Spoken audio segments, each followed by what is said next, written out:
성경에 보면 성경 저자가 의도적으로 삽입한 그 단어나 그런 구절들이 있는데요. 많이 있는데 그 중에 하나가 구약에 보면 여호수아 3장 15절 말씀입니다. 거기에 보면은 요단이 몸에 거두는 시기에는 항상 언덕에 넘치도다, 이런 말이 표현이 되어 있는데요.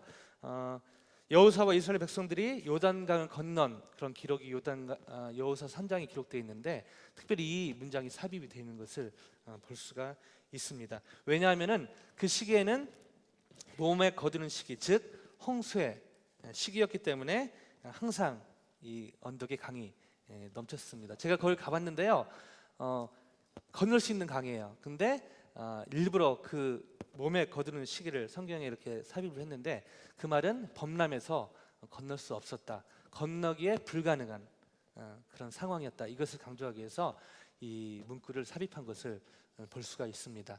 그 건널 수 없었던 요단강을 여호수아와 이스라엘 백성들이 건넜다, 이것을 강조하기 위해서 이 문장을 삽입한 것을 이렇게 알 수가 있는데요. 신약에서도 여러 군데가 있는데 그 중에 하나가 요한복음 11장 17절에 있습니다. 예수께서 와서 보시니 나사로가 무덤에 있은지 이미 나으리라. 죽은 나사로를 살리신 예수님의 기적이 요한복음 11장에 기록이 되어 있는데요. 이 요한복음의 저자 요한은 무덤에 있은지 이미 나으리라, 나사로가 나흘됐다라고 고백을 하고 기록을 하고 있습니다. 죽은 사람이 3일까지는 살 수 있는 확률이 1%가 있다고 합니다. 그러나 나흘째는 살 확률이 0%에 가깝다고 합니다. 다시 말해 이 나사로가 거의 죽었다가 아니라 완전히 죽은 상태였다는 것을 강조하기 위해서 이 단어를, 나흘이라는 단어를 삽입한 것을 볼 수가 있습니다. 오늘 같이 오늘 봉독해 주셨던 말씀에도 비슷한 맥락에서 제가 이해할 수가 있는데요. 사사기 오늘 읽었던 그 본문에 보면은 에웃이란 그 하나님께서 세우셨던 그 구원자, 왼손잡이 에웃이란 사람의 표현이 있는데, 이 에웃 앞에 여러 가지 수식어가 붙는데 특별히 왼손잡이라는 수식어가 붙습니다. 제가 만약 성경이 저자였다면 그냥 이렇게 쭉 하고 에웃이라 이렇게 했을 텐데, 굳이 성경의 저자는 이 에웃 앞에 왼손잡이라는 단어를 삽입을 했습니다. 왜 그랬을까요? 오늘 이 퀘스천을 가지고 이 말씀을 좀 깊게 보길 원합니다. 여러분 갖고 계신 성경 다시 한번 이렇게 펴시면 좋을 것 같은데요. 물론 여기 나오기도 하겠지만요. 사사기 3장 12절로 15절 말씀입니다. 사사기 3장 12절에서 15절 말씀, 제가 한 절, 우리 성도님들이 한 절 교독했으면 좋겠는데요. 이스라엘 자손이 또 여호와의 목전에 악을 행하니라. 이스라엘 자손이 여호와의 목전에 악을 행함으로 여호와께서 모압 왕 에글론을 강성하게 하사 그들을 대적하게 하시매,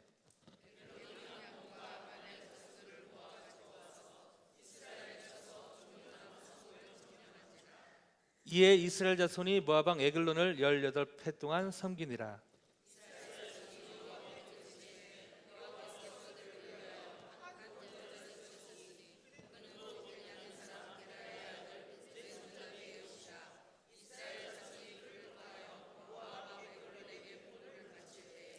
아멘.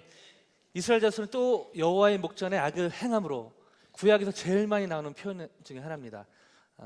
그런데 우리가 구약을 이렇게 묵상하면서 은혜 받는 방법 중에 하나는요, 이스라엘 백성이 나란 별반 차이가 없다, 이런 자세를 가지면 이 구약 성경이 떨립니다.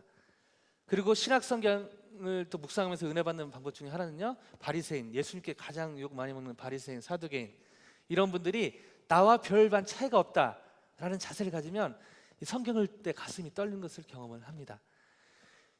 이스라엘 백성이, 이스라엘 자손이 또 여호와의 목전에 악을 행하였기에 여호와께서 모압 왕 에글론을 강성케 하사 그들을 대적하게 하십니다. 그리고 18해 18년 동안 어려움을 겪게 하십니다. 그러나 이 왼손잡이 에웃을 통해서 무려 80년 동안의 평화의 시대를 경험하게 하십니다. 이것이 오늘 읽은 본문의 전체 내용인데요. 구체적으로 어떻게 하나님이 이 왼손잡이 에웃을 통해서 구원을 이루어 가시는가, 그 내용을 같이 봤으면 좋겠는데요. 제가 100마디 하는 것보다 성경을 자세히 읽는 게 훨씬 의미가 있는 것 같습니다. 16절에서 25절도 같이 교독했으면 좋겠는데요. 자세히 한번 보겠습니다. 16절부터 25절 제가 먼저 읽겠습니다. 에훗이 길이가 한 규빗 되는 좌우의 날선 칼을 만들어 그의 오른쪽 허벅지 옷 속에 차고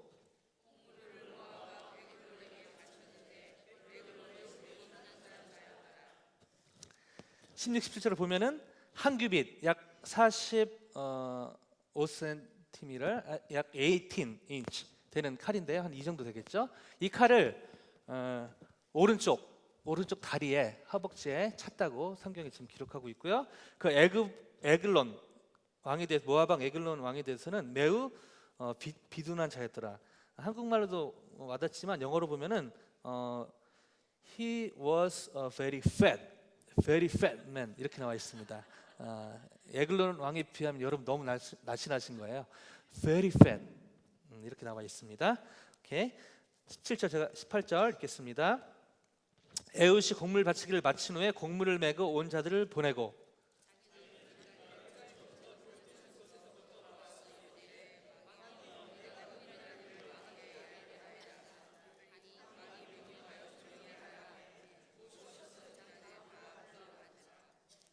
아멘. 19절 성경인데요. 제가 성경 읽을 때 되게 조심스럽게 성스럽게 보지만 실제로 내용을 볼 때는 조금 좋은 의미에서 퀘션을 갖고 퀘션 마크를 가지고 보는 게 훨씬 도움이 됩니다. 19절 자기는 길가 근처 돌 뜨는 곳에서부터 돌아와서 이르되 왕이여 내가 은밀한 일을 왕에게 아뢰려 하나이다 하니 왕이 명령하여 조용히 하라 하매 모셔 선 자들이 다 물러난지라. 여러분 이 말씀이 잘 이해가 되십니까? 이해가 많이 되시는 것 같은데요. 저는 좀 이해가 안 됐습니다. 다시 한번 제가 볼게요. 중간에 보면은 왕이여 내가 은밀한 일을 왕에게 아뢰려 하나이다 하니 왕이 명령하여 이르되 명령하여 조용히 하라 하매 모셔 선 자들이 다 물러간지라. 자, 물론 성경입니다. 아멘으로 받지만요. 좀 이상하지 않습니까?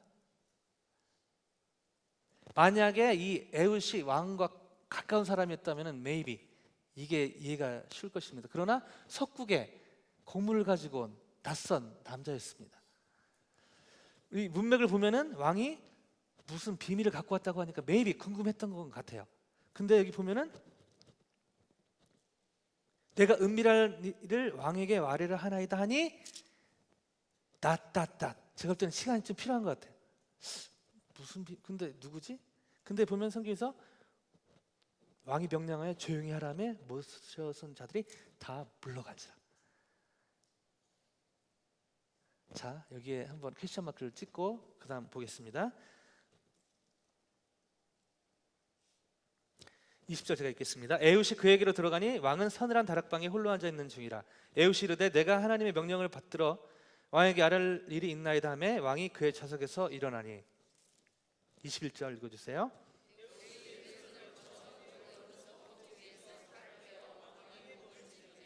칼자루도 나를 따라 들어가서 그 끝이 등 뒤까지 나갔고 그가 칼을 그의 몸에서 빼내지 아니하였으므로 기름이 칼날에 엉겼더라.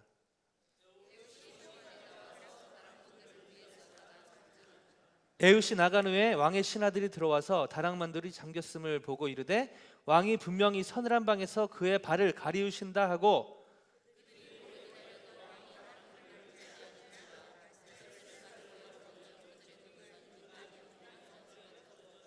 아멘. 말씀을 다시 한번 잘 보기 원합니다. 그래갖고 둘이 남았는데요. 20절에 왕은 서늘한 방에서 홀로 앉아 있었고 에훗과 둘이 서늘한 방에 있었습니다.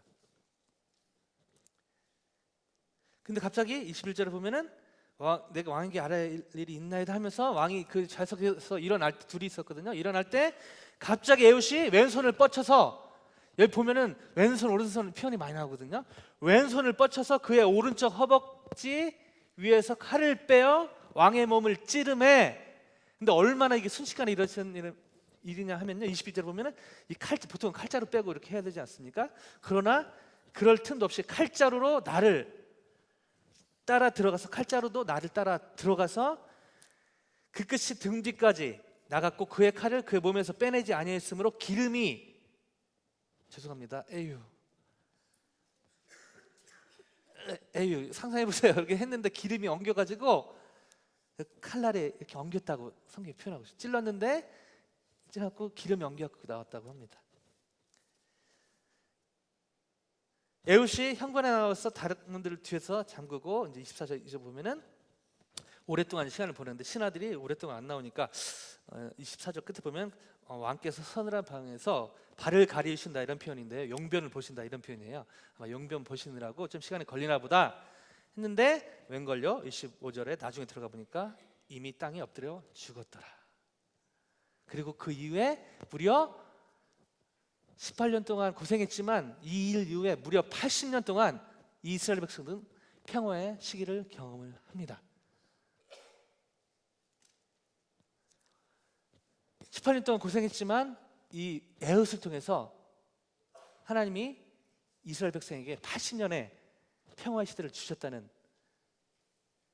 그 내용이 오늘 읽었던 이 3장의 12절에서 25절의 주 내용입니다. 그런데 오늘 이 아침에 한 가지 같이 고민하고 싶은 것이 있습니다. 하나님이 에훗을 세워서 이렇게 해가지고 평화의 시대를 주셨다, 구원하셨다 이렇게 해도 되는데 굳이 왜 왼손잡이라는 이 왼손잡이라는 단어를 붙였을까요?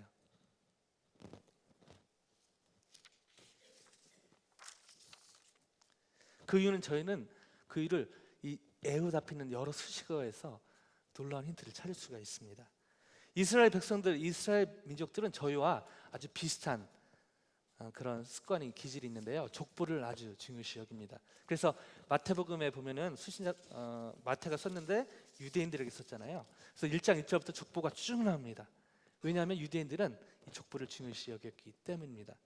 그래서 누구를 소개할 때 그냥 하지 않고 앞에 그 족보를 특별히 아버지를 붙이는데요. 예를 들면 여호수아를 소개할 때 여호수아 하지 않고 눈의 아들 여호수아라고 소개를 합니다. 그리고 다윗을 소개할 때도 이새의 아들 다윗이라고 소개를 합니다. 오늘 비슷한 맥락인데요. 오늘 이 에훗을 소개할 때도 그냥 하지 않고 게라의 아들 에훗이라고 소개를 하고 있습니다. 그런데 거기에 두 가지를 더 첨부합니다. 15절을 보면 중간에 보면요. 그는 곧 베냐민 사람 게라의 아들 왼손잡이 에훗이라.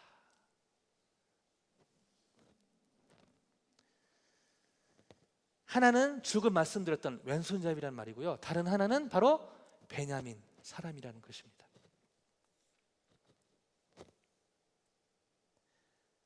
베냐민은 여러분 잘 아시다시피 야곱의 막내 아들이고요. 라헬의 둘째 아들입니다. 그리고 후에 이스라엘 족속의 한 지파가 됩니다. 여기서 저희는 저자의 아주 놀라운 의도를 발견하게 됩니다. 왜냐하면요, 바로 베냐민의 성향과 베냐민의 뜻 때문에 그렇습니다. 베냐민 지파의 베냐민의 족속의 특징, 그 베냐민 뜻에 잘 나타나 있는데요. 바로 베냐민의 뜻이 누구의 아들이라는 뜻인데요. 누구의 아들일까요? 이미 답을 몇 분 이렇게 대답하신 것 같은데 베냐민은 바로 오른손의 아들이라는 뜻입니다. 즉 오른손을 쓰는 사람들이 다수였던 이 베냐민 지파에 왼손을 쓰는 소수의 한 사람이 바로 에훗이었던 것입니다. 에훗이 오른손 장애인이었는지 아니면 왼손을 더 잘 쓰는 사람이었는지는 확실히 알 수가 없습니다. 왜냐하면 이 왼손잡이라는 그 원어에 보면은 이테르 야드 예미노, 다시 말해 오른손을 쓰지 못하는 자라고 이렇게 기록이 됐고요. 또 다른 70연역에는 암푸테로 덱시오스, 즉 양손잡이로 번역되고 있습니다. 분명한 것은 이 에훗이 오른손 장애인이었는지 아니면은 왼손을 더 잘 쓰는 사람이었는지 확실치 않지만 분명한 것은 오른손잡이들이 대다수인 사회에서 왼손을 쓰는 소수의 한 사람이었다는 것입니다.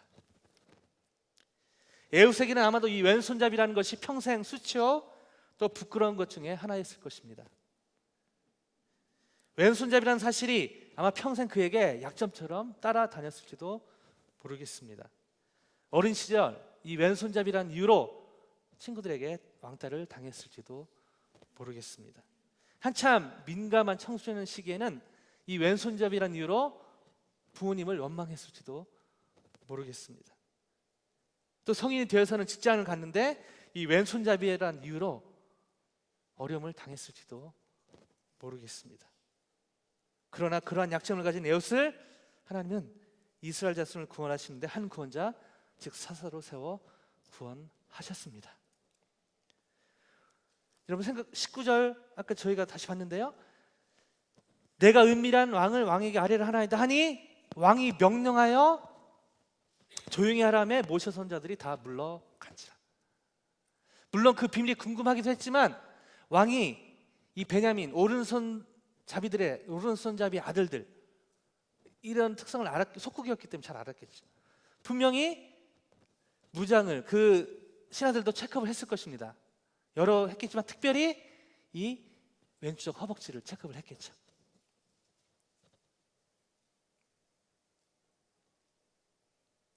매입이 방심했을 수도 있을 것입니다. 제대로 봤겠죠. 그러나 결정적인 순간에 에웃은 왼손으로 오른손에서 칼을 뺍니다. 평생 이 에웃에게 꼬리표처럼 따라다녔던 왼손잡이라는 약점이 결정적인 순간에 이스라엘 자손을 구원하는데 하나님의 도구로 쓰인 것입니다. 이처럼 하나님은 우리의 약점을 통해서도 위대하게 역사하시는 전능하신 올마이티 하나님이십니다. 우리의 약점이 우리의 불평으로 머물 땐 그저 그 약점 그 자체지만 하나님께 드려질 때 놀라운 구원의 통로가 될 수 있습니다. 하나님은 저희의 약점에 제한받지 않으십니다. 이를 너무나 잘 알았던 사도 바울은 다음과 같이 고린도전서 1장 17절 29절 이렇게 고백하고 있는데요, 그러나 하나님께서 세상에 미련한 것들을 택하사 지혜 있는 자들을 부끄럽게 하려 하시고 세상에 약한 것들을 택하사 강한 것들을 부끄럽게 하려 하시며 하나님께서 세상에 천한 것들과 멸시받는 것들과 없는 것들을 택하사 있는 것들을 폐하려 하시나니 이는 아무 육체라도 하나님 앞에서 자랑하지 못하게 하려 하심이라. 아멘.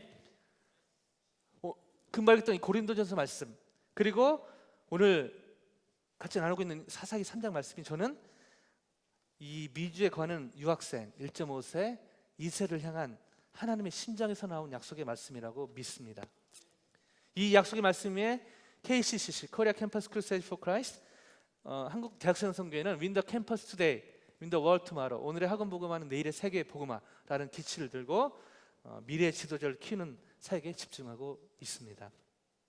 어떤 사역이든 마찬가지이겠지만요, 이 1.5세, 2세 또 에이시안 사역을 하면서 느끼는 안타까움들이 있습니다. 유학생들은 이 영어의 불편함으로 인해서, 물론 이제 저희 교회 친구들은 잘 다니는 편인데요, 늘 대부분 다 그렇다고 볼 수는 없지만 자신감 없게 다니는 친구들이 많이 있습니다. 1.5세들은 저희가 볼 때 영어도 잘하고 한국말도 잘하고 너무 부러울 때가 많은데요, 깊은 이렇게 얘기를 나누다 보면은 인터내셔널 바보, 국제적인 바보라고 느낍니다. 한국말도 잘 안 되고 영어도 잘 안 되고. 2세들은 뭐 여러분 잘 아시겠지만 영어는 완벽한데 김치찌개 좋아하고 된장찌개 좋아하고, 고등학교 다닐 때까지는 뭐 이렇게 다른 우리 아프리칸 아메리칸 커케이션은 같이 다니지만 대학교 가면은 희한하게 이렇게 다 갈립니다. 그래서 자기 정체성, 아이덴티티에 혼란을 겪게 됩니다. 근데 더 안타까운 사실이 있는데요, 제가 이제 학기 중에 열심히 기도도 하고 또 말씀도 나누고 전도도 하고 또 여름에 선교도 가고 겨울에 수련회도 하는데 이 방학 때만 되면 저에게 이렇게 자동적으로 오는 기도 제목이 있습니다. 분명 잘했는데 방학 끝나고 오면은 아이들이 그런 느낌을 받는 때가 많이 있습니다. 물 빠진 독에 밑 빠진 독에 물 붓는 그런 느낌을 많이 받을 때가 있습니다. 여러 이유가 있지만요, 그렇게 기도하고 헌신하고 했는데도 불구하고 이 집에만 갔다 오면 영적으로 그렇게 망가져서 오는 친구들이 많이 있습니다. 안타깝게도 이 브로큰 패밀리의 영향이 이 아이들에게 있는 것입니다. 캠퍼스 사역하면서 오히려 저는 가정의 중요성을 더 느끼고 또 더 강조하고 있습니다. 어쩌면 이 베냐민 사람 중에 왼손잡이 에웃이 저희의 1.5세, 2세 우리 유학생들이 아닌가 하는 생각을 아주 자주 하게 됩니다. 그런데요, 이런 학생들이 선교제에 가면 놀랍게 쓰임을 받습니다. 선교제 가면요, 이 왼손잡이 에웃 같은 저희 우리 유학생 1.5세, 2세들이 쓰임 받는 이유들이 여러 가지가 있는데요. 첫째는 바로 우리 친구들이 미국에서 왔다는 사실 때문입니다. 여러분 미국에 살고 계셔가지고 잘 둔감할 수도 있는데요. 선교지에 가면 아직까지도 미국에서 왔다고 하면 천국 다음에 미국으로 생각하는 그런 친구들이 많이 있습니다. 한국에 가면 뭐 천당 밑에 분당이라는 얘기도 있는데요. 그냥 선교지 가서 저희가 뭐 다른 거 안 하고 저 I'm from America 하면 아이들이 눈이 달라집니다. 미국에서 산다는 게 이렇게 신기한 일인가 할 정도로요. 선교지 가면 미국에서 왔다는 이 사실 하나가 학생들의 선교지에 있는 아이들의 마음을 확 열게 해줍니다. 둘째는요, 영어를 쓰는 것 때문에 그렇습니다. 2세들은 말할 것도 없죠. 배울 수 있는 것이 있으니까 2세들의 영어 배우려고 희한하게 이렇게 커케이션 뭐 제가 백이라는 말은 잘 안 쓰지만 커케이션들한테는 이렇게 경외감 같은 게 있는 것 같아요. 우리 선교지 학생들이. 그래서 약간 좀 거리 두는데 저 에이시안 아메리칸, 스페셜리 코리안 아메리칸들에 대해서는 뒤에도 하겠지만 좀 현지인같이 생기기도 한 친구도 있기 때문에 되게 동질감을 많이 느끼는데요. 그래서 영어를 2세들은 그런 친구들한테 가서 영어를 배우고요. 1.5세 영어도 또 괜찮으니까 하고 또 유학생 영어, 특별히 유학생 영어한테 영어 쓰는 친구들한테 우리 선교지 학생들이 마음을 확 엽니다.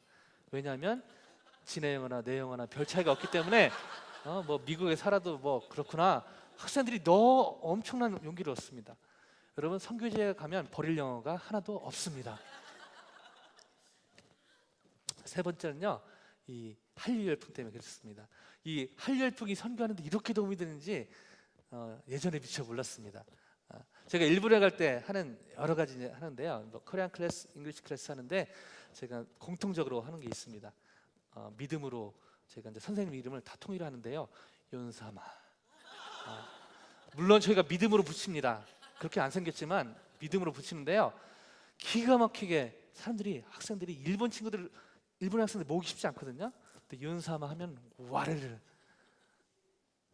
때로는 누가 믿음이 좋은지 모르겠습니다. 붙이는 저희가 믿음이 좋은지, 오는 친구들이 믿음이 좋은지 이렇게 오더라고요. 또 이렇게 아시안권, 동아시아나 그다음 베트남 뭐 이런 데 가면요, 저 자매들에게 한참의 시간이 흘렀는데 제가 그 자매들에게 이렇게 이름을 붙입니다. 선생님들한테 장금이, 대장금, 장금이.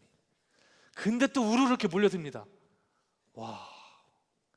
그래서 저희가 주로 이렇게 잉글리시 클래스, 코리안 클래스 하면서 아이들 친해지고 나중에 복음을 전하는데요. 제가 그렇게 이제 믿음으로 붙이는데 믿음 더 좋은 그 선교지 학생들이 막 모여듭니다. 놀라운 일이죠. 또한 이런 저희 피부색, 아까도 말씀드렸지만 너무 진하고 너무 이렇게 밝은 사람들에 대해서는 선교지 친구들이 좀 부담감을 가져요. 근데 대충 이렇게 노력끼리 한 이런 저희 같은 사람들에 대해서 마음을 확 엽니다. 그래서 미국에 갔지만 미국에도 이런 사람이 있네 하면서 마음을 엽니다. 한 번은 제가 캄보디아에서 이렇게 그룹 픽처를 찍은 적이 있는데요. 놀라운 일이 벌어졌습니다. 제가 데리고 갈 학생들하고 현지 학생들로 사진을 찍었는데요. 제가 저희 선교팀의 한 형제를 찾을 수가 없었습니다. 그 사진에서 누가 캄보디아인인지 누가 현지인인지. 그 친구가 늘 미국에서 시커먼 타고 놀림받는데 선교지 가서는 영웅입니다. 놀라운 일이죠. 마지막으로 이것은 최근에 깨달은 것인데요. 저 1.5세, 2세 또 유학생들이 크게 쓰임받는 것 중에 하나는 우리 학생들이 갖고 있는 바로 상처 때문입니다. 저는 오랫동안 이거는 그 내려놓음을 쓰신 그 이용기 목사님도 동의를 하셨는데요. 오랫동안 저는 위에 말씀드렸던 네 가지 이유로 포텐셜이 있다. 이 친구들이 헌신하면 세계복음화는 시간 문제다. 그래서 이 사역에 정진을 했는데요. 근데 제가 못 보고 있던 또 다른 50%가 있었습니다. 그게 바로 저희 학생들이 갖고 있는 바로 이 이민 사회에 대한 그 상처입니다. 물론 저희 교회는 좋지만요. 이민 가정에서 또 이민 교회에서 본인에게 받은 이 상처 때문에 너무너무 가슴 아플 때가 많지만, 그러나 이 상처가 선교제에 가면 놀라운 힐링 프로세스의 도구로 쓰이는 것을 매년 경험을 합니다. 재작년에 제가 몽골을 갔는데요. 저희가 브로크 패밀리 많이 얘기하지만 몽골에 비하면 게임도 안 됩니다. 가정 엄마 아빠가 불화로 헤어진 케이스도 많지만 그보다 더 많은 거는 교통사고로 죽은 사람들이 그렇게 많더라고요. 한 70% 80% 가까이 되는 것 같아요. 그 저희 미션팀 아이들 중에 한 명이 자기 힘든 얘기 나눴는데 자기는 나누면서 힐링이 되고 몽골 친구들은 들으면서 힐링이 돼요. 나만 겪은 것이 아니고. 헬리나 웨인이 말했던 wounded healer, 상처 입은 치유자.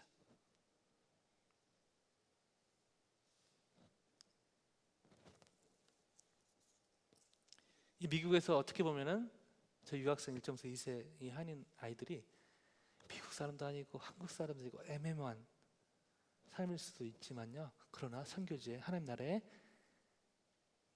귀중한 보물인 것을 매번 선교할 때 제가 피부로 경험하고 있습니다. 미국에서 왼손잡이 애국 같은 한인 유학생 1.5세 이세를 통해서 하나님께서 선교지에서 놀라운 역사를 이루어가고 계십니다. 이런 위대한 역사에 하나님은 또 다른 이 왼손잡이 애국과 같은 사람을 이 아틀란타 땅에 세우셨는데요. 그 사람은 바로 다름 아닌 저입니다. 여러분 저를 잘 모르시겠지만 인터넷 검색해 보시면 2009년 저는 LA에서 아틀란타 오면서 유명한 인사가 되고 있습니다. 라디오 방송국에서 인터뷰를 하고 방송을 내고 신문사에서 인터뷰를 한 달에 한 번씩 내는 등 본의 아니게 그렇게 하나님 인도하고 계십니다. 어떤 학생은 부모님이 저를 만나보라고 해서 그 신문 기사를 보고 저를 만나보라고 해서 KCC에 가입한 친구도 있습니다. 아틀란타 KCC 디렉터로 오면서 제가 뭔가 된 느낌을 받습니다. 그러나 실상은 그렇지 않습니다. 이걸 다 나누자면 오늘 하루가 모자랄 것 같아서 딱 한 가지만 나누겠습니다. 저는 왼손잡이 애국과 별 차이 없는 약점 투성이 사람입니다. 여러 가지 많지만요. 한 가지만 나누자면 바로 저의 스페셜 잉글리시입니다. 나름대로 영어를 좋아하고 영어가 친해지려고 최선을 다하는데요. 제 영어에서 김치 냄새 나는 것은 어쩔 수 없는 것 같습니다. 왜냐하면 20대 후반에 군대도 갔다 오고 미국에 왔기 때문에 그렇습니다. 그런데 그런 저를 하나님이 아틀란타 땅에 보내셨습니다. LA에서 제가 1998년에 왔다가 미국 왔다 LA 왔다가 한국 갔다가 결혼해서 2001년도 다시 왔는데요.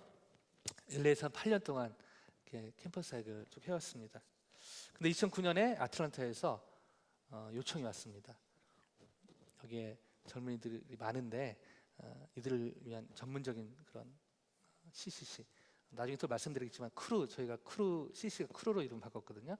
크루 밑에 저희가 여러 에스니c 미니스트리가 있는데 그 중에 하나가 이제 KCC인데 필요하다고 요청이 왔습니다. 제가 기도하는 거 좋아하고 말씀 찬양 다 좋아하는데 한 가지 금식하는 건 참 별로 안 좋아합니다. 근데 그렇게 요청이 왔을 때 기도하고 금식을 했습니다. 하나님 시키신 것을 느꼈습니다.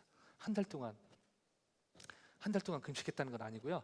한 달 동안 기도하는 마음으로 금식도 하고 기도도 하고 했는데 되게 so into it 해가지고 기도를 했습니다. 그리고 당일날 그 전체 담당하는 목사님이 지명을 했습니다. 저는 누가 갈까 했는데 그분의 손가락이 저를 가리키고 있었습니다. 제 마음 깊은 곳에 퀘션을 들었습니다. 우리 목사님 제가 존경하는데 요즘 기도를 많이 안 하셨나? 응? 내 영어도 뻔히 아시는데 물론 40대 접어들지만 젊은 목사지만 캠퍼스 사역하기엔 나이도 들어가고 있는데 하나님이 바쁘신가? 여러 생각이 들었습니다.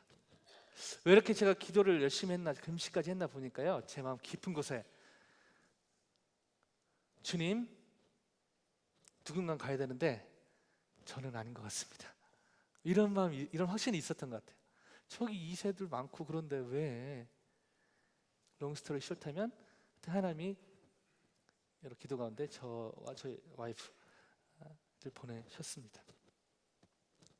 여러 가지 고민이 있었는데요, 사사기 3장 15절, 오늘 읽었던 이 말씀 통해서 하나님이 격려하고 도전하셨습니다. 나는 너의 김치 냄새 나는 콩글리시에 제한받지 않는다.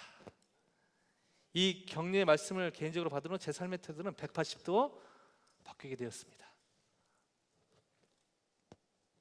제가 영어를 좀 더 잘 구사하고 좀 더 젊어서 대학생들이 모이면 내 깊은 마음, 깊은 곳에 그래도 내가 좀 하니까, 하나님 하시지만 그래도 내가 순종했으니까 라는 마음이 있을 것을 하나님이 잘 아셨나 봅니다. 근데요, 만약 이 나이로 가서, 물론 제가 선생님에 비해서 훨씬 젊지만 캠퍼스 사역하기는 나이가 들어가고 있거든요. 근데 이 나이로 가서 이 영어로 애들이 모이면, 학생들이 변화되면 맨 땅에 헤딩하는 것이지만 이거는 나도 알고 애들도 알고 옆에 사람도 알고 하나님도 알고 이거는 내가 하는 사역이 아니라 하나님이 하시는 사역이 100%겠구나, 이런 담대함이 생겼습니다. 그래서 왔는데 2009년 왔는데요, 너무 힘들었습니다. 아는 사람도 없고, 맨 땅에 헤딩해 보신 뭐 경험이 있으신 분들은 다 아시겠지만 맨 땅에 헤딩을 했는데요, 너무 힘들었는데, 근데요 작년에 놀라운 일이 벌어졌습니다. 저희가 그 여러 모임들을 캠퍼스에서 하는데요, 주로 목요일에 합니다. 학교 이제 수업 끝날 때쯤에 목요일 저녁에 조자택 강의실에 모였는데 한 60여 명 정도가 모였습니다. 제가 이제 스페셜 잉글리시 딱 나가서 이제 하려고 이제 하고 있는데, 맨 앞에 순간 제가 식은땀이 쫙 났는데요, 맨 앞에 파란 눈의 아가씨들, 대학생들, 백인 아가씨들 3명이 초롱초롱 제 설교를 듣고 있는 겁니다. 오른쪽을 봤습니다. 중국 아이들이, 베트남 아이들이, 2세들이, 1.5세들이. 제가 순간 식은땀이 쫙 났습니다. 설교하고 있는데요, 이게 뭐죠? 하나님, 이게 뭐죠? 이 학생들이 왜 여기 있죠? 이건 분명히 둘 중에 하나다. 성령의 역사든지 아니면 이 학생들이 제정신이 아니든지. 저 같으면 여기 안 앉아 있습니다.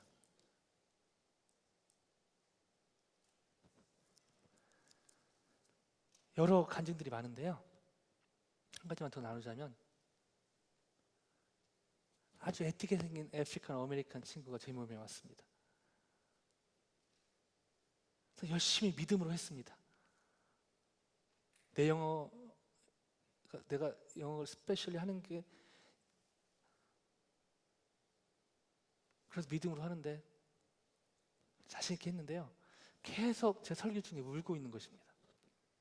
부담이 됐습니다. 혹시 못 알아들어가지고 너무 힘들어서 울고 있는 것이 아닐까. 설교하는 도중에 여러 생각이 들었습니다. 잠깐 브레이크하고 저 친구 미안하다고 보내고 해야 되나. 예배가 끝났습니다. 그 친구가 갔습니다. 비비엔이란 여자 아이인 줄 알았는데 31살 먹은 애기 엄마였습니다. 비비엔, I'm so sorry 하려고 하는 찰나에 비비엔이 제가 말을 겁니다. Hey, Pastor Kevin. 영어 이름이 케빈인데요, I heard God's voice through your sermon. What?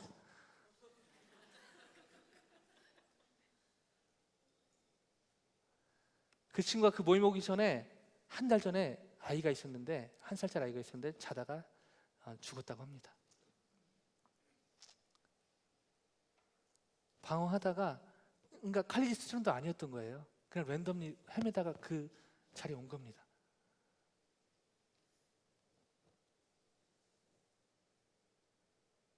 하나님은 살아 계십니다. 성령께서 역사하고 계십니다. 더더욱 놀라운 사실인데요, 제 영어 설교를 듣고 은혜 받는 저의 아내입니다. 당신 언제 그렇게 영어가 늘었어? 무슨 말씀하십니까? 여전히 제가 말해도 무슨 말인지 헷갈릴 때가 많은데요. 성령께서 역사하고 계십니다. 말씀을 마무리하기 원합니다. 사실 하나님은 저의 도움이 필요 없으십니다. 죄송한 말씀입니다. What a discouraging message ever. 얼마나 낙심되는 설교 내용입니까? 하나님은 저와 여러분이 필요하지 않으십니다. 왜냐하면 하나님은 Almighty, 전능하신 하나님이시기 때문입니다. 전능하다는 뜻은 능력이 많다는 뜻이 아닙니다. 못하는 일이 하나도 없다는 뜻입니다. 하나님은 못한 일이 하나도 없으십니다. 아멘.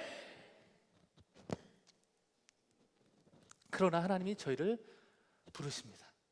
저희 도움이 필요해서요? No. 저희를 너무너무 사랑하시기 때문에 부르십니다.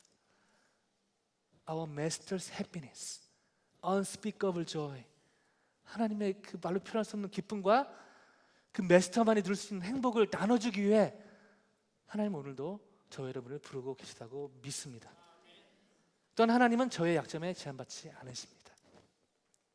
오히려 저의 약점을 통해 그분의 위대하심을 나타내십니다. 더 이상 저의 약점에 머무르지 않고 오히려 감사하며 주님 앞에 더 가까이 가심으로 여러분의 약점이 하나님의 역사에 놀라운 간증이 되는 은혜가 성도님들 한 분 한 분 삶 가운데 넘치기를 예수님의 이름으로 간절히 축원드립니다. 기도하시겠습니다.